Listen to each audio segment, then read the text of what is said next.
Muy buenas tardes, queridos almorzantes. Hoy es 5 de mayo, fecha conmemorativa de nuestro país, aquel día en que logramos derrotar a las fuerzas imperiales francesas en la batalla de Puebla. Y bueno, en este marco estamos además tratando de discutir temas internacionales, van a estar muy interesantes. Hablaremos de la elección que se acaba de realizar en España, hablaremos también de la visita de Kamala Harris, hablaremos también un poco de este gravísimo accidente que ocurrió el pasado lunes. Hola, Sigi, y por supuesto Ulises Lara, su servidor, para hablar de este tema. Así que no le cambie, quédese con nosotros. Empezamos. Esto es el almuerzo picante.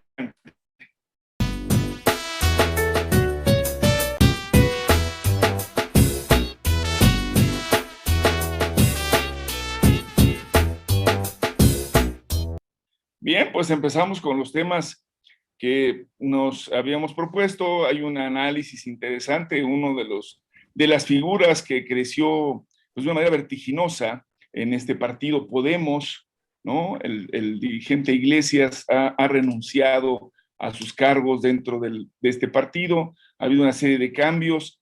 Y bueno, para darles el contexto, le pediría a nuestro amigo Carlos, el internacionalista, que nos diga un poco de qué va, cómo está, y que platiquemos enseguida nuestro análisis sobre este tema.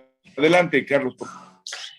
Gracias, maestro Sigui, y a Oscar, donde quiera que esté, un saludo. Sí, hubo elecciones en épocas recientes, hace un par de días hubo elecciones en España, elecciones por las autonomías, lo que son los equivalentes a los estados, para votar gobernadores y parlamentos, lo que serían los equivalentes a los parlamentos locales en cada una de las provincias autonómicas.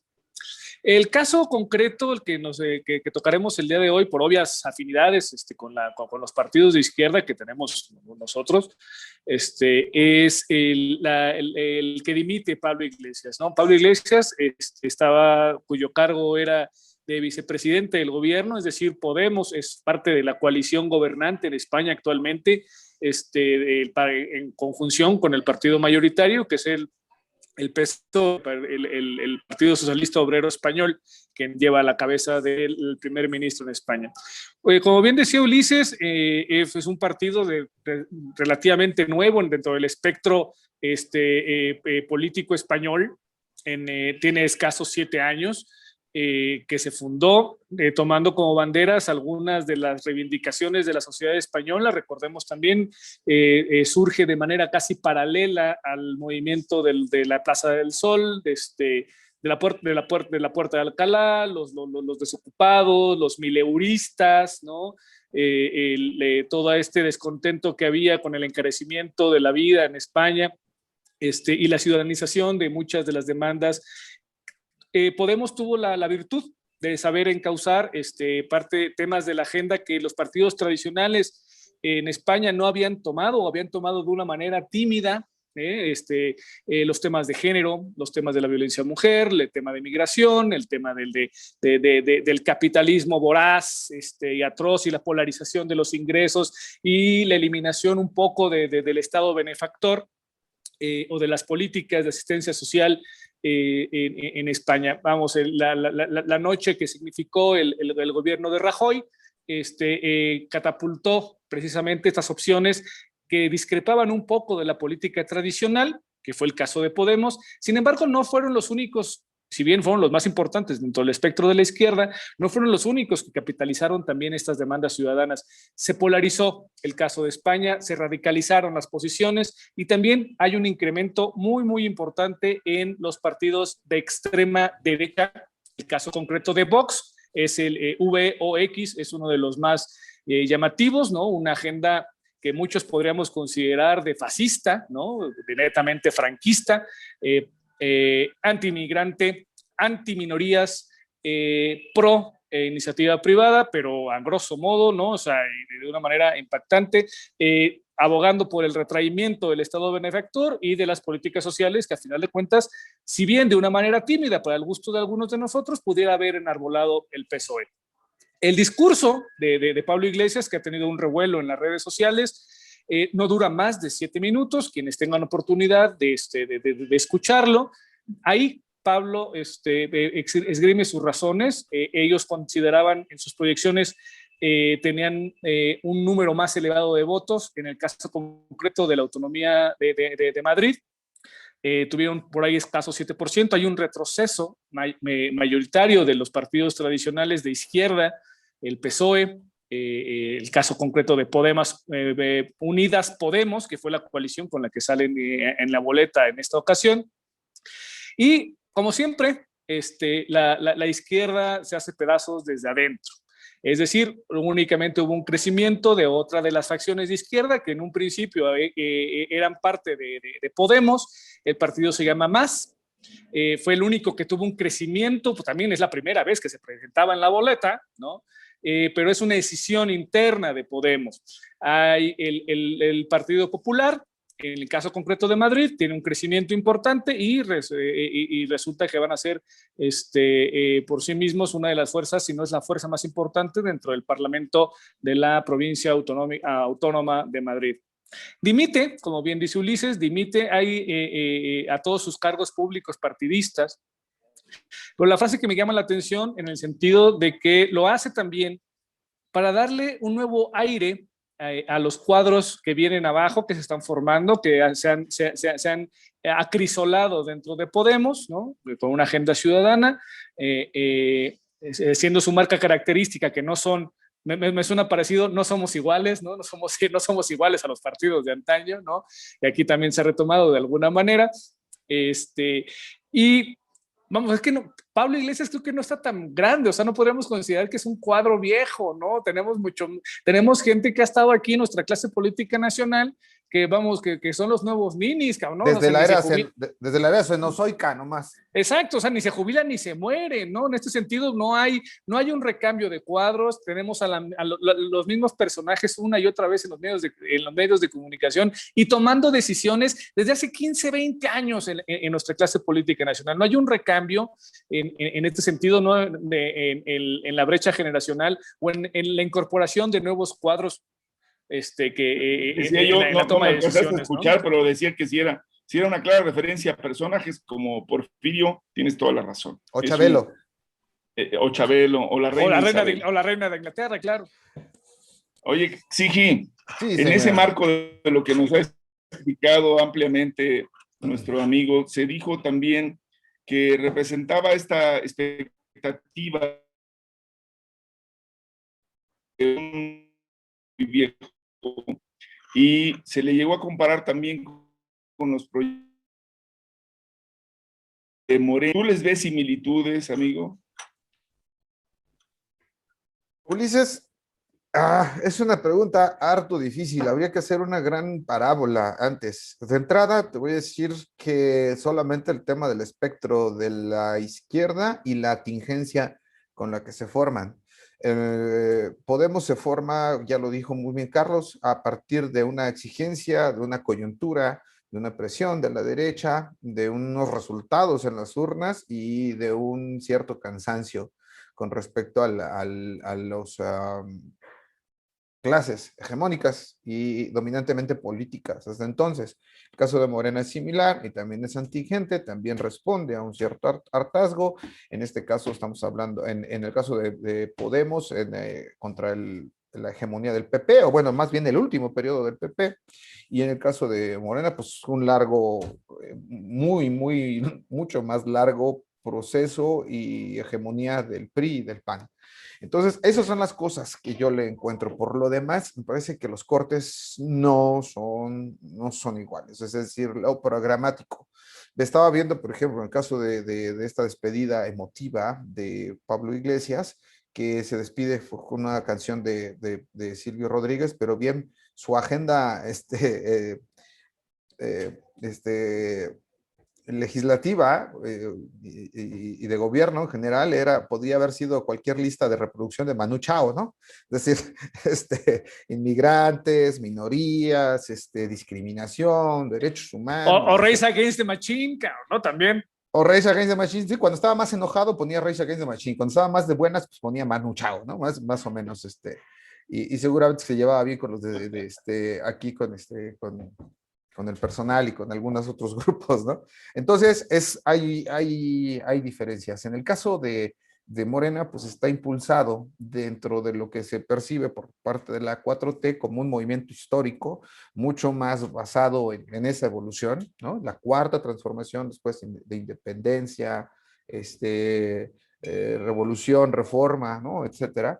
Y es un movimiento mucho más nacionalista, mientras que Podemos es un movimiento mucho más internacionalista y mucho más grande. Me llama la atención, si me permites muy rápidamente el análisis con respecto a la salida de Pablo Iglesias, decíamos en las entretelas y me pediste que lo guardáramos para la discusión, tenías mucha razón, que yo no considero, o sea, que es una gran paradoja la salida de Pablo Iglesias y de esta manera. ¿Por qué? Pues porque es altamente recursiva, ¿no? Es decir, yo soy un ciudadano, no soy un partido como los demás, ¿no? Carlos decía que se parecían eso a Morena, pues probablemente, ¿no? Un académico, se vendieron también como profes, ¿no? Así empezó su historia.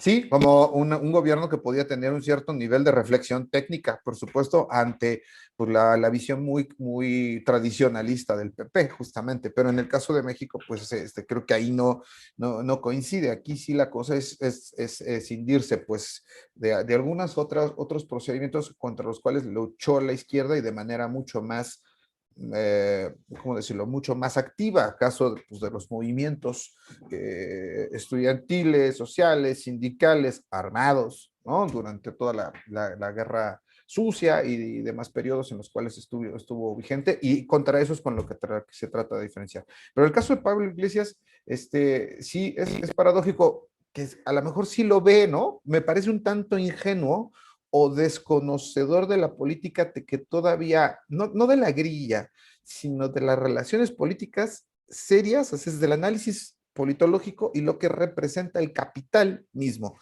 Tú no te puedes desprender porque se te da la gana y porque crees que es lo correspondiente de un capital político. Ese va a seguir vigente. Entonces, bueno, no sé, es un tema para que me buscan otra vez, nos reposicionamos, nos reformulamos. Si es cierto lo que dice Carlos con respecto a que está dándole chance a nuevos cuadros, también me parece muy ingenuo, ¿no? Así, no, es una visión un tanto romantizada que es parte de la génesis de Podemos, ¿no? Así está, esta visión ciudadana antipolítico profesional. Bueno, sin duda esto último que acabas de decir, sí, para nuestro auditorio resulta interesante, porque en un acto de congruencia, también lo decía Carlos, esta fuerza emergente con un dirigente también igualmente joven, digamos, no solamente en términos de su edad física, sino de su presencia política o en la política española, y decide en un instante decir, bueno, pues si yo estorbo, yo no soy el más útil, yo hasta aquí llegué, esto fue lo que pude dar. También creo que pues va en esa congruencia con un proyecto tan novedoso que si sigue así, si es como lo dice bien Carlos, después de todo lo que ha hecho las izquierdas en el mundo a lo largo de la historia, sobre todo en el siglo XX, que se fue fraccionando, prácticamente atomizando, pues este proyecto está en riesgo. Yo quisiera pensar que no, y quisiera pensar que todavía existe la posibilidad de que se reagrupen condiciones y se vean bajo una nueva dimensión. Creo que la crisis de la propia pandemia debería de estar poniendo en juego a nuevas fuerzas y nuevos planteamientos programáticos. Pero bueno, esperemos y vamos a ver cuál es la evolución. Pero sin duda no están dando respuesta a todas las fuerzas políticas ante esta situación, también con formas innovadoras, sino que también había que utilizarlo mucho en el mantenimiento de sus propias condiciones y fuerzas. Habrá que verlo, ¿no? O sea, la situación es un berrinche de chamaco. No, creo que es un juego en donde digo, si yo soy congruente, puedo esperar a que me digan, no te vayas, espérate, nos puedes ayudar. Podría ser como aquello que pasaba si el pueblo me lo pide, yo me quedo, ¿no? Y ahí, abonando a eso, sí, hay que reconocer que abonando a eso, vamos, o sea, España no es Madrid, cabrón, o sea, hay un mundo fuera de Cuautitlán. O sea, tuviste un revés en Madrid, hay vida después de Texcoco. Algo más allá de Toledo. Exactamente. Tuvo resultados interesantes en otras provincias autonómicas. O sea, hacer un berrinche y decir, me fue mal en Madrid, bye, agarro mis canicas y me voy. O sea, también, o sea, por Dios, ¿no? Tío, mi Barbie. Y digo, joder, que ya no puedo. Joder, bueno, tío. pues así está. Digo, para que vean que en todos lados hace aire. y en algunos casos pues se pone peor. Oigan, pues viene Kamala Harris el próximo viernes y bueno, sabemos que está responsabilizada por parte del mismísimo Joe Biden para platicar del tema de migración. ¿Qué opinión les merece, compañeros? Estamos hablando de la nueva época, de la nueva era Biden. Estamos hablando de más o menos de lo mismo que ha ocurrido en otros periodos. Se nota que si hay ganas, o ya de plano, esto que muchos dijeron, van a mandar a la fregada esta idea de sembrando vida y mejor van a seguir dando lana, pero para que haya contención desde una perspectiva más policíaca o militar. ¿Cómo la ves, Carlitos? Tú que eres mucho más enterado de estos temas. Vamos, sí, es muy importante la visita de Kamala por todo lo que simboliza, la simple presencia, por lo que simboliza ella. Punto número uno es posiblemente, ante declaraciones y preguntas expresas, Joe Biden, por su edad y por lo que quieras, dijo que no se iba a presentar para reelegirse para un segundo periodo una vez que concluya el actual. Es una persona ya grande, todos lo sabemos, y Kamala Harris se vuelve por su posición como vicepresidenta. Oye, tengo un amigo que va a sufrir por eso, Luis Gabriel. La candidata, se vuelve la candidata natural de los demócratas o una de las principales candidatas para sucederlo por parte de los demócratas. Ese es punto número uno. Es decir, podemos estar recibiendo el viernes a la presidenta 53 de los Estados Unidos, que aparte de ser hija de migrantes, también es afroamericana, y obviamente el tema de las minorías le pesa, lo trae en el ADN. Punto número uno. Punto número dos. ¿Ahora sí cambiaría algo, Carlos, con eso? Yo no cambió, digo, pues el tema del papel de Estados Unidos en el mundo no cambió con Obama, por ser afroamericano y descendiente, nieto de gente nacida en África. No cambió con la posición de Hillary, ¿no? Con su candidatura, y ahora sería entonces las dos cosas, mujer por primera vez, además candidata, no sé, ¿cómo ves?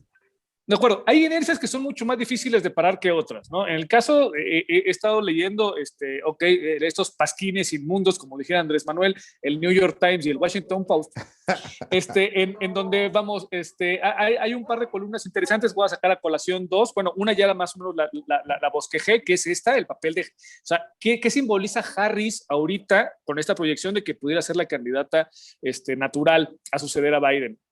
La otra es de que también las políticas de Biden están mandando todo lo que eran los Reaganomics, por lo menos en el papel, a la basura. Es decir, Reagan en un discurso salió diciendo que el Estado era muy obeso, que el Estado era muy grande y que los contribuyentes estadounidenses no tenían por qué estar sosteniendo. Pero es el inicio de la reconversión industrial y de lo que llamaríamos el neoliberalismo, mi querido Carlos. Exactamente. Entonces, por lo menos a nivel discurso, Biden está echando los Reaganomics a la basura. Vamos, lo pimponeábamos otra vez también entre telones, ¿no? El subsidio directo a la creación de infraestructura por parte de bonos gubernamentales. Hace a finales de la semana pasada fue el aniversario del Amtrak, ¿no? Estas venas ferrocarrileras que unen a toda la Unión Americana, dándole, y aparte, bueno, la modernización del Amtrak, menos contaminante, en conjunción con su agenda verde, ¿no? Dándole un apoyo decidido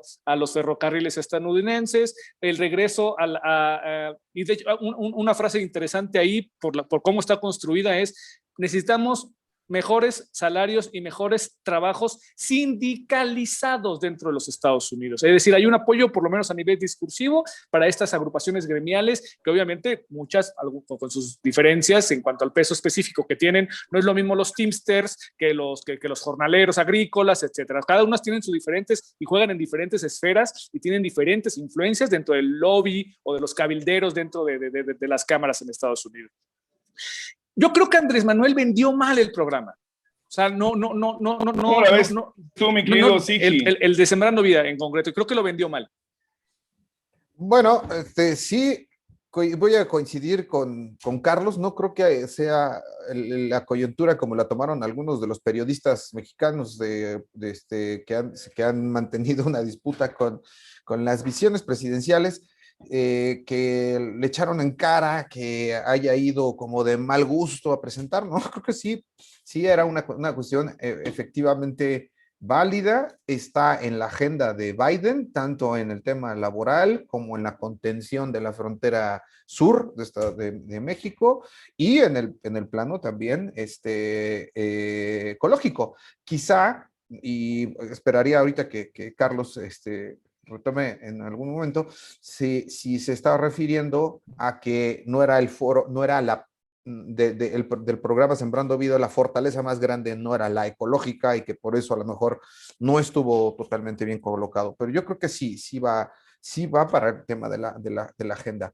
Creo que lo que está sucediendo con el viraje del gobierno estadounidense, básicamente, pues es en esta relación entre trabajo y capital y las fortalezas, están regresando ante un embate y pues una era neoliberal, en el sentido de un liberalismo más bien flexible laboralmente, en el cual las regulaciones para el trabajo, las protecciones para los trabajadores han quedado reducidas a polvo y esto ha sido sistemático desde pues, desde la segunda mitad del siglo pasado, en la cual comenzó todo este proceso y se comenzaron a desmantelar paulatinamente, y en Estados Unidos sí, sindicatos, aunque todavía quedan muchos y muy fuertes, y creo que es un punto muy a favor de Biden para recuperar esta parte. La otra es la propuesta salarial, el aumento justamente.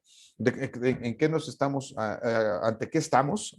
Pues ante una política de recirculación y de fortalecimiento del circulante a partir de las masas, de la capa más amplia de la población, la cual entonces genera ese gasto circulante, de ahí el ciclo productivo se reactiva mediante inversión y nuevamente entonces el flujo de este proceso. Creo que ante eso estamos, inclusive lo voy a referir como lo veo y creo que no le va a gustar a muchos críticos por el momento, pues es un neokeynesianismo que estamos viendo en el caso de Biden, o sea, estamos justamente en esa ola, está siendo la tendencia, esto que mencionabas tú la otra vez, que ya tiene mucho tiempo, recuperar lo local, pero sí sigue siendo el fortalecimiento interno, o sea, a pesar de traer la agenda demócrata a Biden,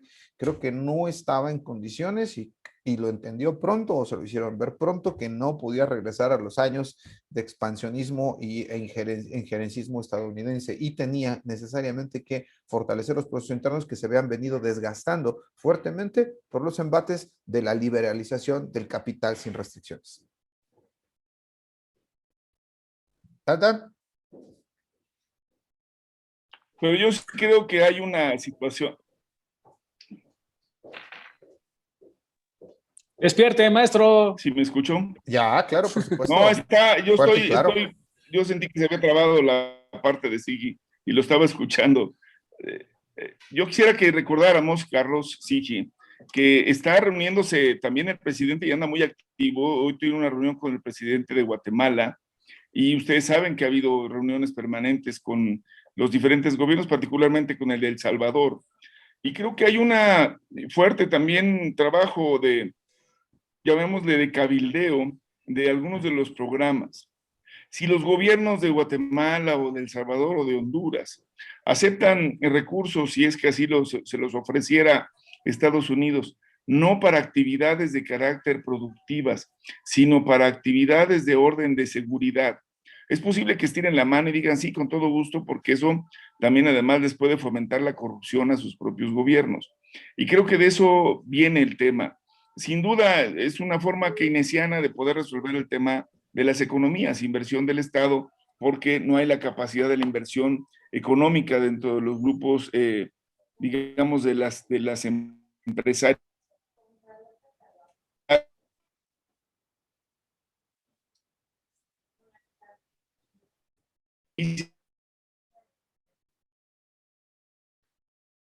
Hacia nunca para el desarrollo de sus naciones. Y cuando lo vemos, pues el tipo de Estado carece de infraestructuras, de apoyos, de materiales, de condiciones para poderle ofrecer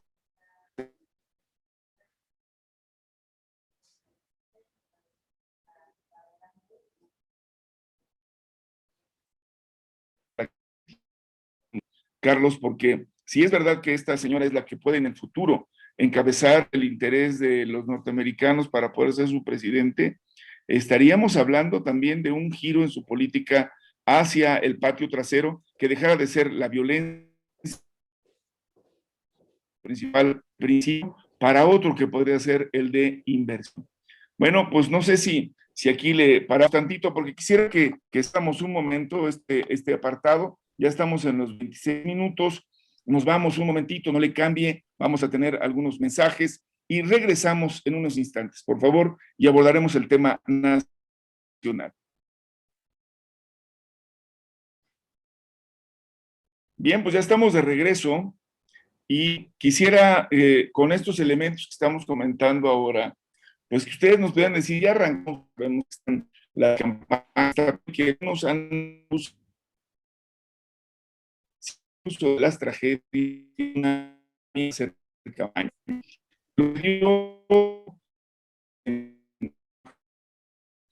del base ser utilizado políticamente.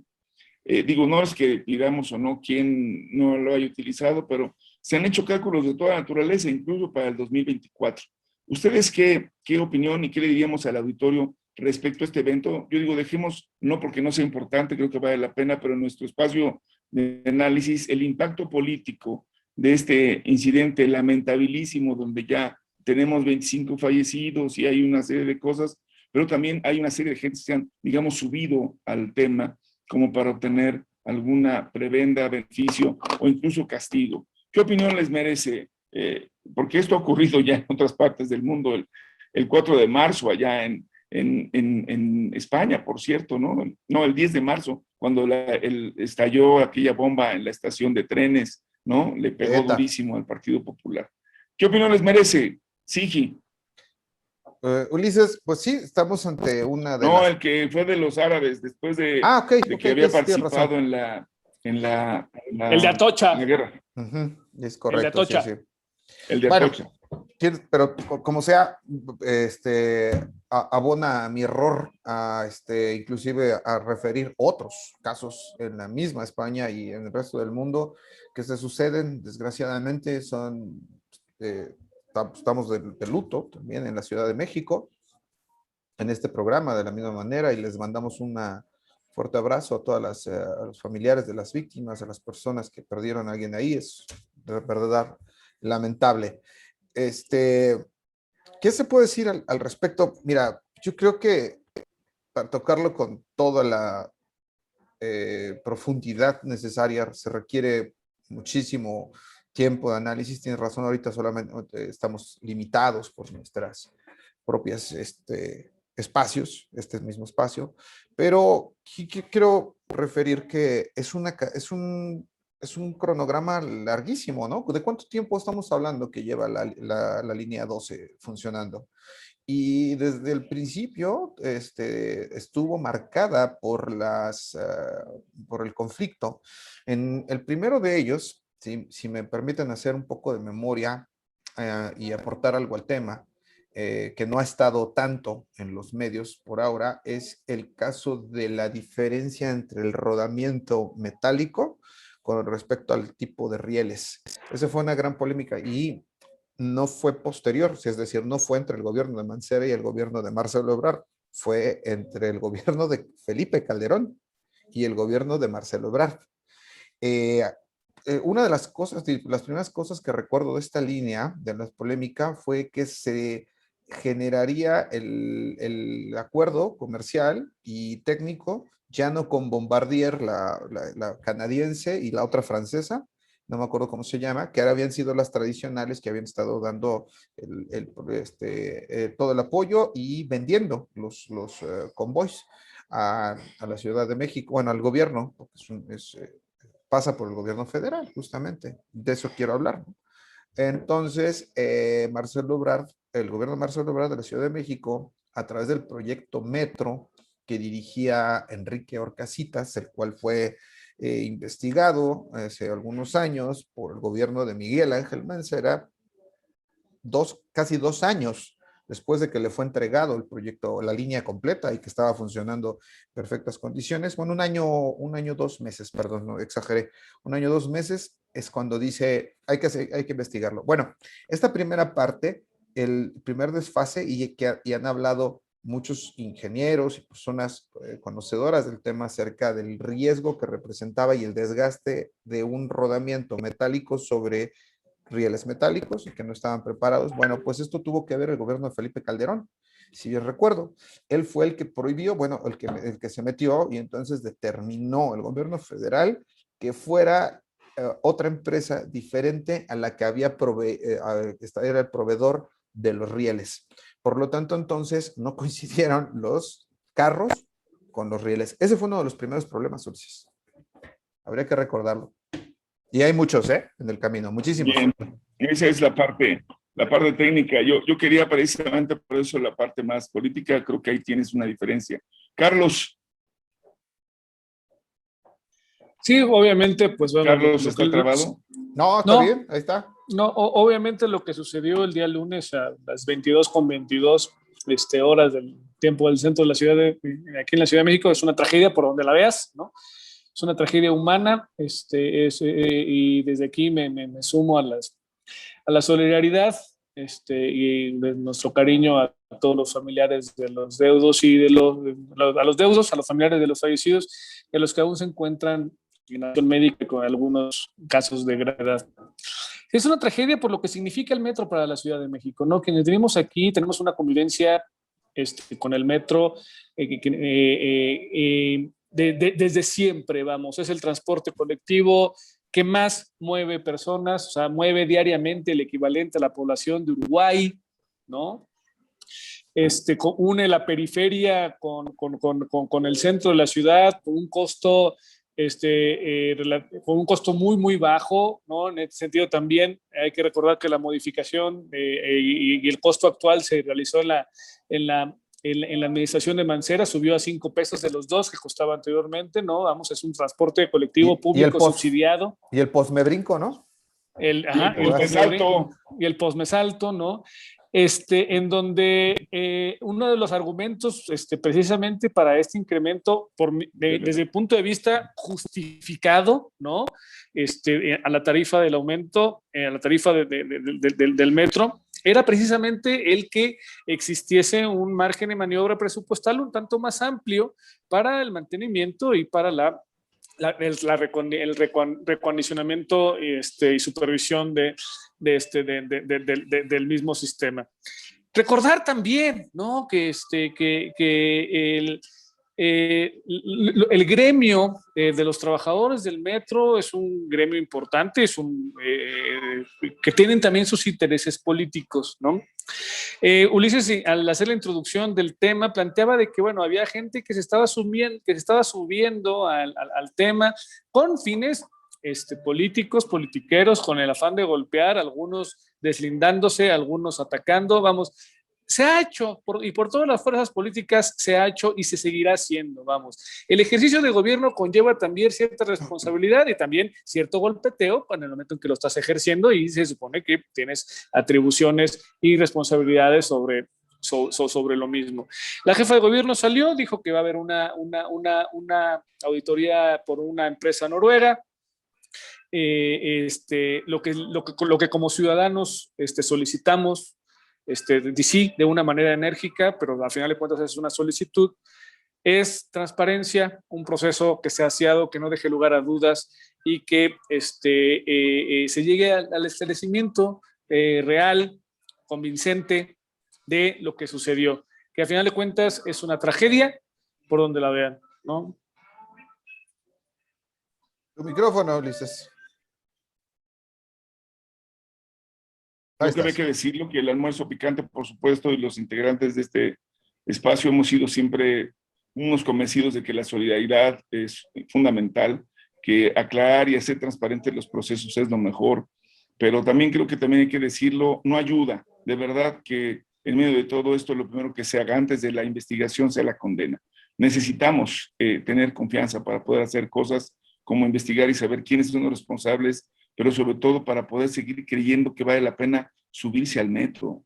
Hay cosas tan elementales como eso y la gente quiere seguridad y certidumbre. Ojalá y en esa ruta caminen y que se gane limpiamente dentro del proceso electoral sin tener que echarle tierra, basurear o lodazar los procesos. Vamos para adelante, vamos aprendiendo y vamos viendo lo que pasa en otros países, en otras latitudes, donde la